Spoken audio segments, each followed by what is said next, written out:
The other day, I sat down and I began to reflect over the span of my career and also my time in business. And I realized that the opportunities that I've lost were mainly down to me shrinking back and not really putting myself out there enough to get the things that I knew that I deserved and that I had worked for. My name is Olaomi Brigwe, and in this video, I want to share with you 3 tips to be more confident and get more out of life. So I'm going to talk about 3 areas that you can begin to show in a way that when you see opportunities that may originally look like you don't deserve it, you're not worth it, you're not prepared for it.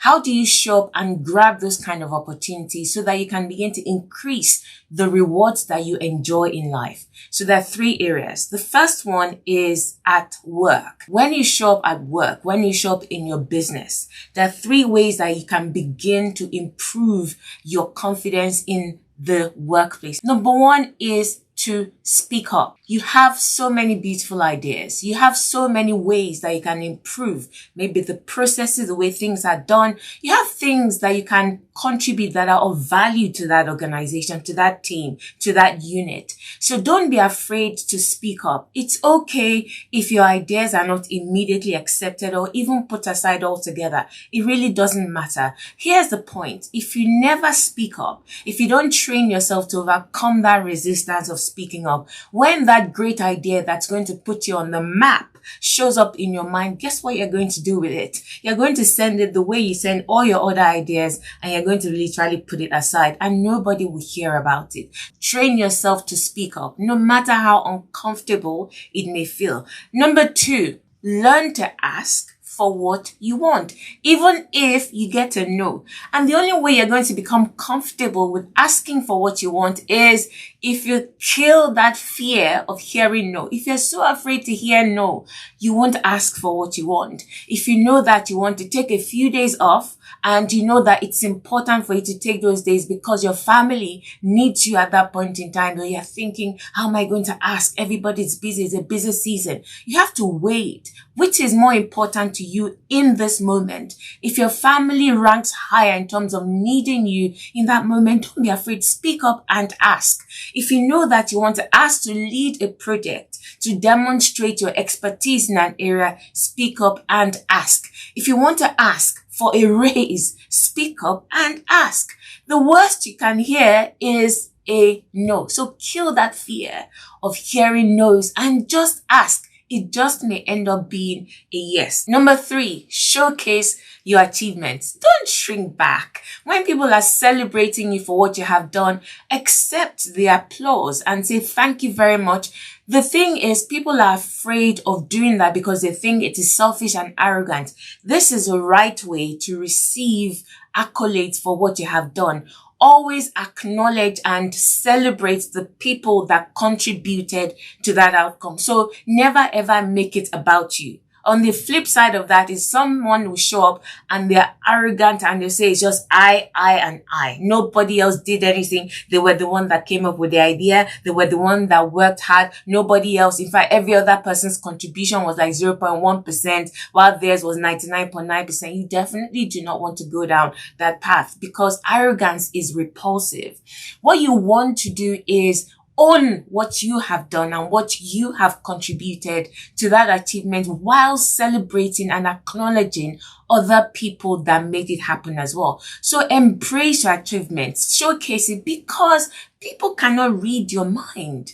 You know that you played a significant role in achieving that outcome. But if you say, oh, it was just a team effort. Yes, it was a team effort. But what specific role did you play in that outcome? Don't be afraid to showcase it because these are things that will get you promoted in the workplace. So we're going to move on to another area, which is in your relationships. How can you be more confident? How can you get more out of life? How can you get people to begin to treat you the way that you deserve in your relationships? Number 1, say no as often as you say yes.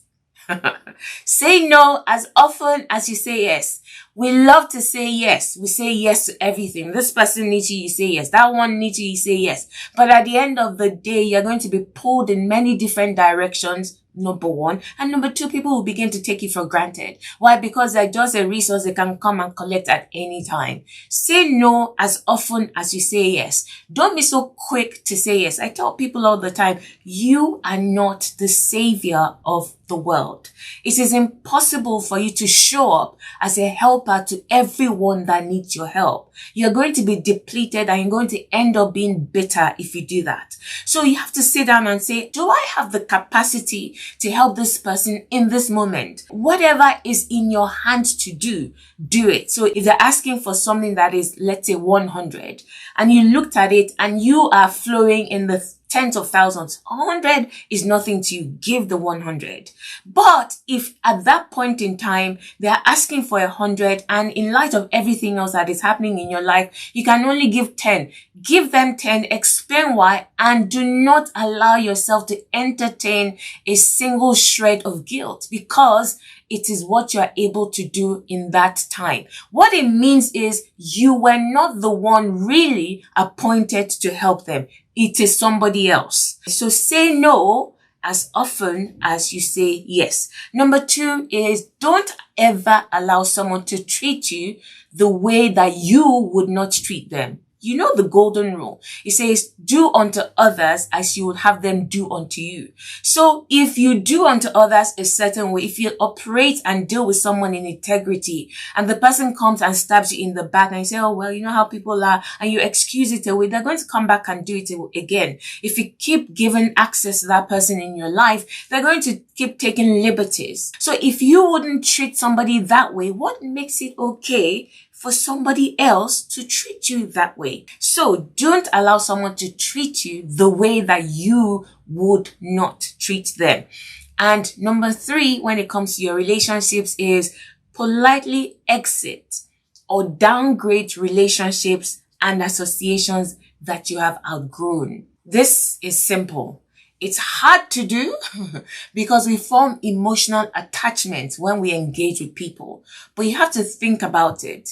If I have outgrown this association, if I have outgrown this friendship, it's okay to move on. It's okay to explain and then move on. If they will talk behind your back, if they will accuse you, it's okay. You can't control what other people do. You have to think about the context of your own life. If I stay stuck in this relationship, how is it affecting my own future and what I'm looking to achieve in the next 12 months, 5 years, etc.? So politely exit. Don't do it in a way that will stir up bitterness and strife. So do it politely. In places where you need to explain, go ahead and explain. But exit or downgrade. So if someone has a close relationship with you and he has come to the point where you know that every time you engage with this person, you leave the conversation depressed and you're thinking, this is not helping me. You don't have to spend all that time with the person anymore. Neither do you have to cut them out of your life completely, but you can downgrade. Finally, we're going to go on to your speech.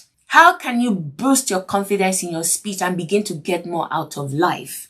The first one is accept compliments with grace. How do you accept compliments with grace? Thank you, full stop.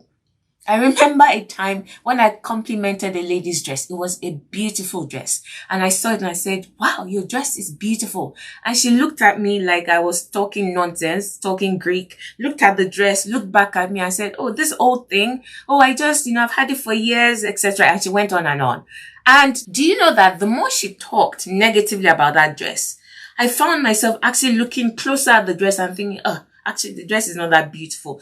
Her words had changed my image of that dress and, of course, of her. So, thank you is a complete sentence. You don't have to, oh, thank you, but, this is an old thing. Someone says you're beautiful. Say thank you. Oh, but, today I just threw on my makeup. You don't need any of that. Accepting compliments with grace is simply thanking the person for the compliment and moving on. Number two, apologize only when you've done something wrong. This may seem obvious, but I want you to track your conversations over the next maybe one day and listen to how many times you are saying, I'm sorry, when you have done nothing wrong. Somebody disagrees with you. You are in a meeting and somebody speaks up and they say, well, actually, I disagree with this idea that you have. Have you found yourself saying, I'm sorry you feel that way? Why are you sorry that they feel that way? It has nothing to do with you. Do you see what I mean? How many times are you apologizing when you've done absolutely nothing wrong? So if someone comes and says, actually, I didn't like the way you spoke to me. Oh, I'm really sorry. I did not intend to do that. That's a sincere apology. So if you find yourself always using words like, oh, I'm sorry, oh, I do apologize, without you actually having done anything wrong, you are sending a message across that is negative, that is showing that you don't really have the confidence to be able to own up to responsibilities and to be able to stand and say, listen, I've done nothing wrong in this situation, so I have no need to apologize. And of course, the last one in terms of your speech is be your own biggest cheerleader. What are you saying about yourself? Listen, what other people say about you is nowhere near as potent, as powerful as what you're saying about yourself. Somebody can walk up to you and let's use a very, very out there example and say you're stupid. You can look at the person and say, me stupid. I'm very intelligent, and you can dismiss it and it will have zero effect on you. But do you know, if you take those words and you begin to think about it, hey, they said I'm stupid. He said I'm stupid. Am I really stupid? Do you know that the moment you begin to take the words and you begin to address it to yourself, you begin to take ownership of that situation and the label they're trying to project on you. So what are you saying about yourself? Are you speaking wholesome words about yourself? Just because you make a stupid mistake does not mean that you're stupid. Everybody makes stupid mistakes. Do you see what I mean? So differentiate your actions from your identity. You have to go out every day and say, I can do this. You have to tell yourself that there's nothing I can't achieve with God helping me. You have to say to yourself, this may look hard at the moment, but I know I'm going to master this thing and I'm going to achieve at the top level at it. Be your own greatest cheerleader. Do not shrink back. The greatest way to build up your confidence fast is by using your words to build yourself up. I hope that helped you. This is Allow Me Brigway, and I will see you in the next video.